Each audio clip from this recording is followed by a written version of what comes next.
सिंगरौली जिले के बरगवा थाना क्षेत्र के अंतर्गत दिल दहला देने वाला मामला सामने आया है। जहां ममता हुई शर्मसार अपने ही 8 माह की मासूम बच्ची की हत्या कर बोरे में बांधकर फेंक नाली में और किडनैपिंग की रची कहानी। आत्मग्लानि होने पर रात में अपने पति को बताया हत्या की सच्चाई। वहीं पति ने पुलिस को सूचना दी। बरगवा पुलिस ने कलयुगी मां को गिरफ्तार कर जांच में जुटी। बरगवा थाना क्षेत्र अंतर्गत सर एक मां ने अपनी बच्ची को दूधमुई बच्ची को मौत के घाट उतारा है। क्या कुछ वजह थी मैम?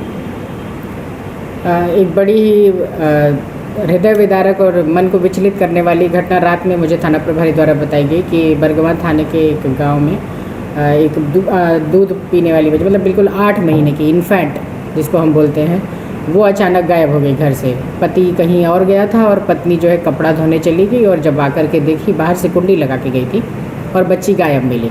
कहानी बड़ी अजीब लग रही थी। तो पहले तो मैंने कहा कि यदि गांव वाला एरिया है तो ऐसा तो नहीं कोई बिल्ली वगैरह उठा लेगा, कोई बच्चा बहुत छोटा है, ना वो बोल सकता है ना चिल्ला सकता, केवल रोने की ही आवाज़ आएगी। तो मैंने बड़ी ही तत्परता से, क्योंकि ऐसे केसेस में जितना क्विकनेस हो उतनी जल्दी मिलने की संभावना होती है, तो तत्काल मैंने टीम दौड़ाई। मैंने कहा बिल्कुल किनारे किनारे एक एक चीज़, नदी नाला सब कुछ चेक करिए, क्योंकि पता नहीं किस मंशा से कोई ले गया हो।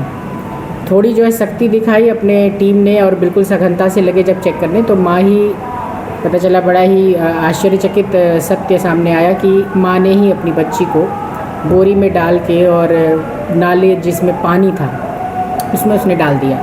तो वहीं से उसकी डेड बॉडी भी रिकवर हो गई है। और उसने हस्बैंड को भोर में 2:30-3 बजे की बात है, उसने ये कन्फेस किया अपने हस्बैंड के सामने। तो उसने तत्काल, हमारी टीम अभी भी सर्च ही कर रही थी, तो जैसे ही बताया एज इट इज़ जैसा उसने बताया था वैसी बच्ची सामने मिली। और वो अभी तो प्राइमा फेसी जो उसका फेस है, जो हम लोग को फॉरेंसिक के जो स्टडीज़ की जाती है उसके हिसाब से ड्राउनिंग का ही लग रहा है, मतलब पानी में ही दम घुटने से उसकी मौत हुई है। मुख्य वजह क्या थी मैम? फ़िलहाल अभी उस पर कुछ भी कहना मुश्किल है, क्योंकि पहले हम लोग सोचे कि शायद ये इनकी जायज़ औलाद ना हो, इस वजह से शायद कुछ ऐसा कदम उठाया हो, पर अभी उस पर कोई भी टिप्पणी करना मुश्किल है। महिला किसी से अफेयर थी? अभी कुछ भी नहीं कह सकते, क्योंकि अभी उसके टेक्निकल जो डिटेल्स आनी है उसके मोबाइल की, वो अभी तक अवेलेबल नहीं है, और आ गया है होगा शायद, पर उस पर अभी एनालिसिस नहीं हो पाया।